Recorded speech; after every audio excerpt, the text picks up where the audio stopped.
Welcome to Conversations Live.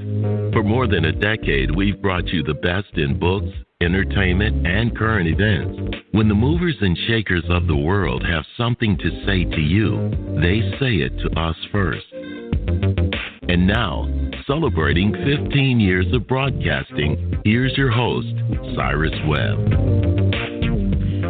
And welcome back, everyone, to Conversations Live. I'm your host, Cyrus Webb. Glad you all could join us once again, whether you're tuning in on the radio dial here in my home state of Mississippi at WYED 94.1 FM. We welcome you all back to our program. Also, those tuning in through online affiliates around the world, including our iHeartRadio family, and now those joining us through Google Play as well. We're glad to have all of you with us as well.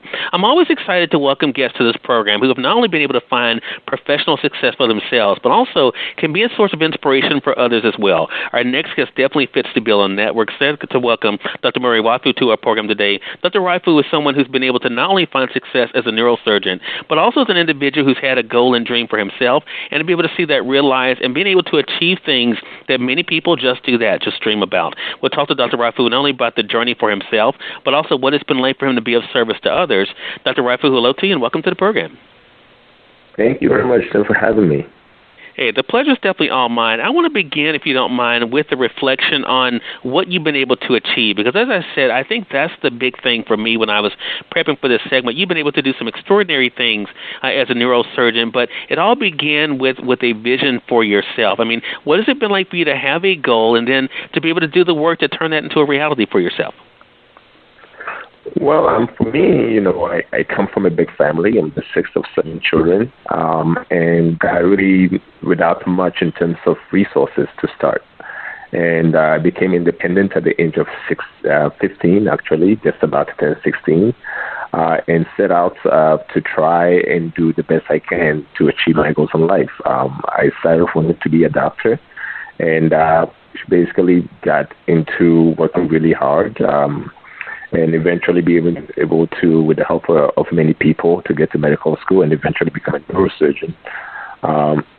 And sort of staying focused for years on end. For instance, I actually didn't see my family for about 14 years during part of the journey where I was focused on trying to become a neurosurgeon.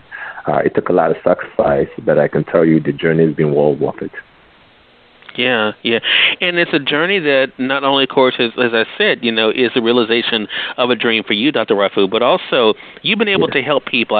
There's a great video, and we're going to let our audience know at the end of our segment how they can stay connected with you. But I got a chance to watch a really powerful video of an individual who was helped by you, who really talked about you and his mother as well about what it was like for them to work with you.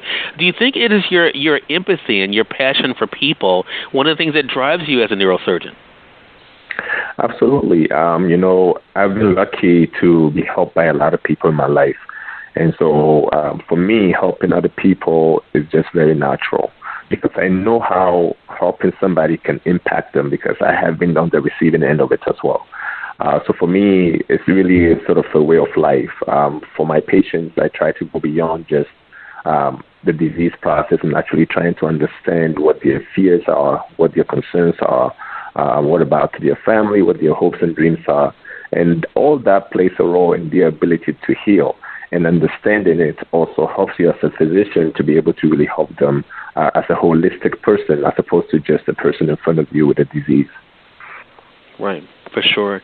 And so I guess an obvious question would also be, Dr. Raifu, is why neurosurgery? I mean, why was that something do you think appealed to you? Well, for me, actually, I didn't set out to be a neurosurgeon right away. Honestly, I wanted to be a doctor because, I felt doctors always helped people. And like I said, I've always been on the receiving end of kindness from people, and I wanted to return that. When I was in medical school, I happened to meet some folks who were in neurosurgery, and they were very nice. Took me into the OR and basically fell in love with what they do. Neurosurgery is very challenging. I do a lot of trauma. As you probably may have seen in one of my other videos. And you are usually at the leading edge of very critically sick people and being able to put everything on the line for their sake and work with other people to try and help them, for me, it's a great thing. And it's a privilege that I've been able to enjoy. Yeah.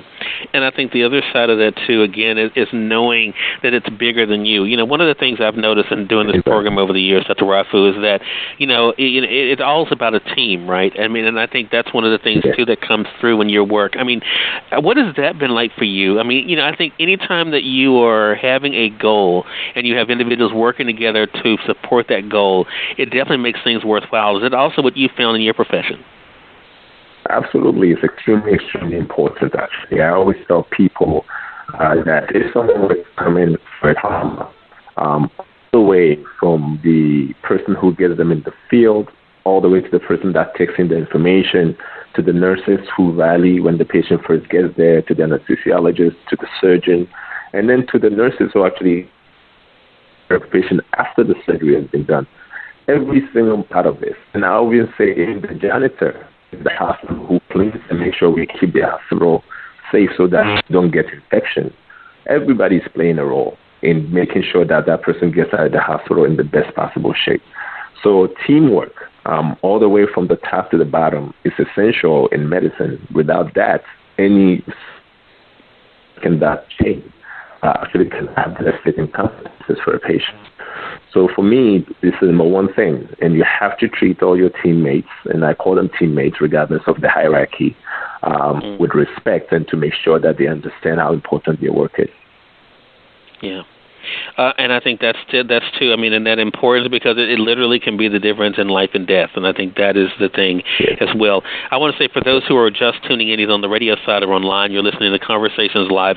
We're excited to welcome Dr. Muri Raifu to our program today. We're talking to Dr. Raifu not only about his own journey as a neurosurgeon, but also what it's been like for him to have had a goal and dream for himself, to be willing to make sacrifices for that goal and that dream, and then, of course, to be able to reap the benefits that come with it. In that regard, you mentioned, of course, the sacrifices that you had to go through.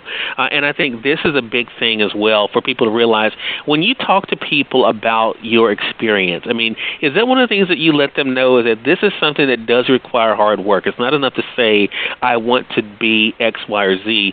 You have to be willing to go all in on it. Yeah, I mean, I'm a fairly private person, so I think for a lot of people who meet me, they may not realize a lot of this story unless they really specifically ask me. But being a neurosurgery resident, and I did this even before the work hours really took effect, meant sometimes working 100 hours a week.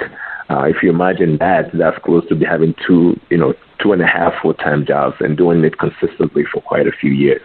And being focused on that and studying and spending countless hours, and even when you're home, you're still thinking about your patients that you left at the hospital. So, the work is 24/7, and you have to be dedicated to it, and it has to mean something to you for you to be willing to put so much effort and so much energy into it. And that's what it takes to be good in what you do, and that's what the patients, I think, deserve. They deserve somebody who is that dedicated for their health, because when people are sick, they're really at a very vulnerable position in life. And sometimes, for instance, if a patient comes in as a trauma patient, the family may not even know they've gotten into an accident. At that moment, you are their sole advocate, and you have to fight for them. You are the one person who can go fight for them. And if you're not dedicated to that, you're not doing them a service. Right. I think that's a great thing to always keep in mind too. And I think there is another thing that I thought about too, and that is the responsibility. Because a lot of times, and you alluded to something, Dr. Raifu, that I think is so important, that it's not about a hierarchy. It is about realizing the importance of everyone. Do you think it's that mindset also that has helped you to get to where you are? Absolutely. I mean, like I said, I come from a fairly humble beginning. And so I don't always equate necessarily sort of your achievement or accomplishment to your intelligence. I think someone can be relatively uneducated and actually be a very intelligent person. So treating people as intelligent beings and giving them the respect that they have the ability to understand things is very important, and at least for you to accord them a certain level of respect off the bat. As opposed as assuming that your level of education or achievement actually determines how intelligent they are. For sure. For sure. I think, as we're kind of looking at the work you've been able to do there as well, I mean, when we think about neurosurgery, of course, we're talking about the brain and so many great things. I want to go back to that video, if you don't mind, Dr. Raifu, that I watched on Facebook with Melvin, because, that is, I mean, some pretty tedious work, I mean, that you had to do. I mean, making sure that veins weren't damaged, making sure, of course, that things went the way they were supposed to, and him to be able to go through school, from the beginning of when this first happened to him. And again, if our audience has not seen the video, we definitely encourage you to go to Dr. Muri Raifu's Facebook fan page. We're going to actually tag it with this conversation today. I mean, how do you not allow the fear of things to stop you? Because there will be some people, I know, even watching you kind of give out the diagram on that model of the brain, I'm thinking, wow, that's something to think about. What could go wrong? How do you not allow those things to stop you and to hinder you? Well, I think from the beginning it has to do with your determination that somehow what you're doing matters to the person that has come to you, and that somehow you are trying to help this person live a better life. And when you are clear on that, and when you prepare yourself for that, then you can be able to do your best and to be able to be focused. If you go into surgery, you have to be prepared, and you have to have a little worry, because when you worry is when you think about all the things that could go wrong and find ways to mitigate them. How do I deal with this if this happens? How do I deal with that if that happens? And you have to be fully prepared. It's almost like going into battle. And so concerns for the patient is the number one, motivation to make sure that you're well prepared. So I'm not going to say I'm a cowboy who goes in and just does whatever.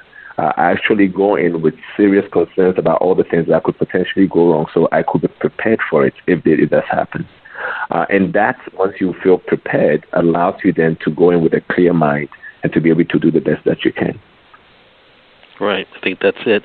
So, for yourself, when you look at what you've been able to do, how do you keep pressing forward? I mean, realizing that just because you've been recognized, for the work you've been able to do in your accomplishments, what is it that keeps you thinking that your best days are still ahead, that there's still more great things for you to do, Dr. Raifu?